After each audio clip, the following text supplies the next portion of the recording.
बोलो।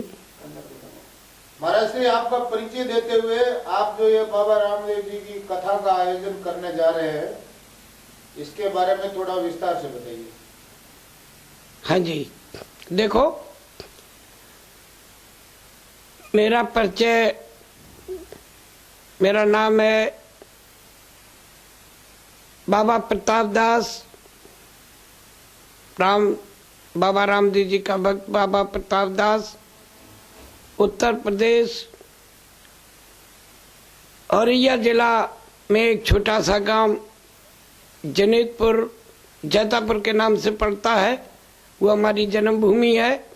और ये बाबा रामदेव जी की भक्ति हमको हमारे श्री श्री 1008 ब्रह्मलीन सदगुरु बापू हुक्माराम जी महाराज पत्रेवाला वालों के सानिध्य में शरण में रहने से मैंने इनकी 35 साल से सेवा करता चला आ रहा हूँ। और मैं इनके चरणों में सादा भेष से रहता था। जब 2004 में हमारे सदगुरु बापू हुक्माराम जी महाराज ने ब्रह्मलीन हो गए, तो फिर मैंने संकल्प लिया कि अब बापूजी का, अपने सदगुरु भगवान का और बाबा रामदेव जी महाराज का महिमा का प्रचार करने का मैंने संकल्प लेकर के इस भेष में आ गया हूँ।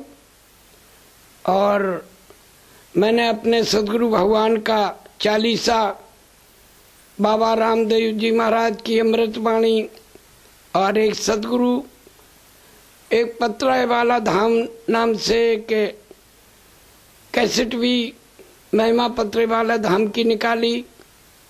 तो मैंने इस प्रचार प्रसार में ये काम शुरू कर दिया है। अब इस समय मैं बाबा की दया से, सदगुरु भगवान की दया से उत्तर प्रदेश औरैया के अंदर एक श्री रामदेव रामायण कथा का आयोजन 11 फरवरी 2013 से शुरू करने जा रहा हूँ। 11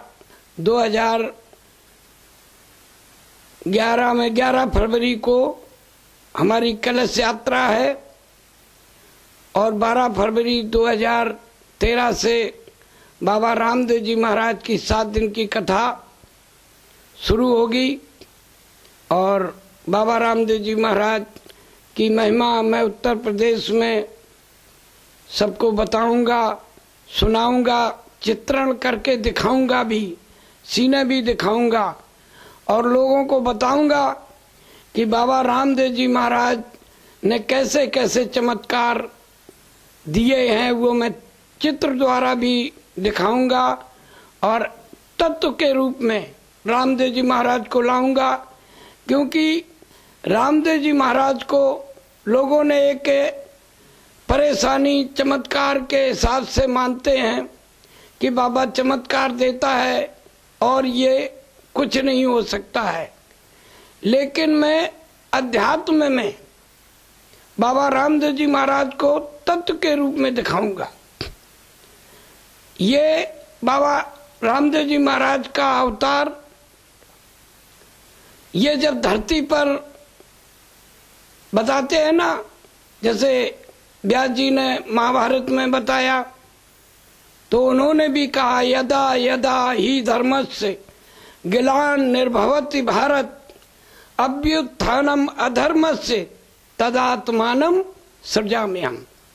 बाबा तुलसीदास जी ने भी रामायण में यही लिखा, जब जब होए धर्म की हानि बाढ़ें असुर अधम अभिमानी। तो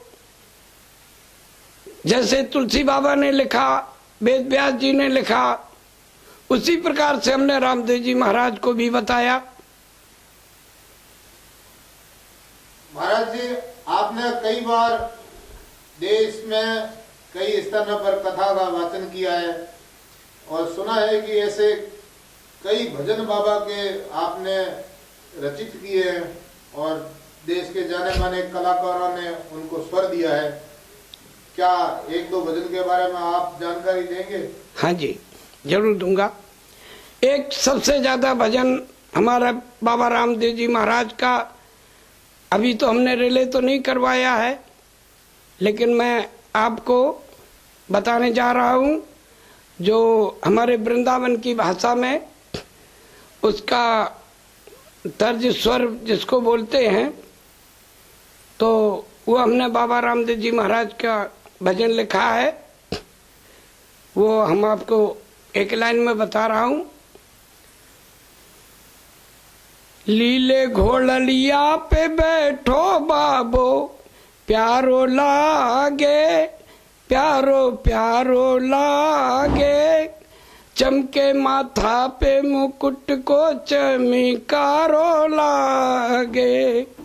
हो लीले घोड़लिया पे बैठो बाबो, प्यारो लागे, प्यारो प्यारो लागे, चमके माथा पे मुकुट को चमकारो लागे। बाबू मारो रंग रंगीलो, होले होले हाले, बाबू मारो रंग रंगीलो, होले होले हाले। रुन झुन बाजे घूंघरा, घोड़लियो जद चाले, रुन झुन बाजे घूंघरा, घोड़लियो जद चाले। बाबा भगता की आँखां सो मतुआरो लागे, हाँ मतुआरो लागे, चमके माथा पे मुकुट को चमकारो लागे। लीले घोड़लिया पे बैठो बाबो, प्यारो लागे, प्यारो प्यारो लागे, चमके माथा पे मुकुट को चमकारो लागे। और बाबा जी एक और अपनी भाषा अपने देश को। बाबा जी आपका आगे का क्या क्या कार्यक्रम है जिससे कि बाबा रामदेव जी का प्रचार देश विदेश में हो सके? देखो आगे मेरा जो हमारे यूपी में श्रीमद् भागवत कथा का प्रचलन या प्रचार प्रसार ज़्यादा होता है। वैसे तो मैं आज 25 साल से लिख रहा हूँ। सबसे पहले हमने राधे श्याम रामायण के तर्ज में, जब मुझे राजस्थानी भाषा का ज्ञान हुआ, पहले तो मैं 10 साल तक राजस्थानी भाषा को समझा ही नहीं। खम्मा खम्मा ऐसे गाते रहते, तो मैं सोचता पता नहीं कौन सा बिजली का खम्बा है, बाबा को नहीं जाना। धीरे धीरे जब बाबा की सेवा करता रहा तो मैंने जब जाना, तो हमने पहले राधे श्याम रामायण की तर्ज में बाबा की पूरी कथा लिखी। इसके बाद में हमारे यहाँ हमको गांवों में आला उदल की जो तर्ज होती थी, आला छंद आला, उसको गाने के लिए पहले हमको लोग बुलाते थे। तो मैंने सोचा क्यों ना अपने बाबा को इस तर्ज में इनकी कथा को गाऊं। वो बहुत हमारी लोकप्रिय आला छंद की कथा रही। अब इसके बाद में हमारे यहाँ यूपी में एक आधार चेतन हुए, उनका बहुत बड़ा प्रचार प्रसार और उनको लोगों ने बहुत अच्छा गाइड किया।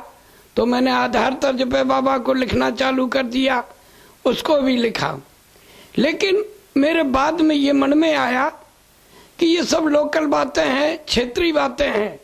मुझे सारे ऑल इंडिया में, पूरे देश में बाबा को पुजवाना है।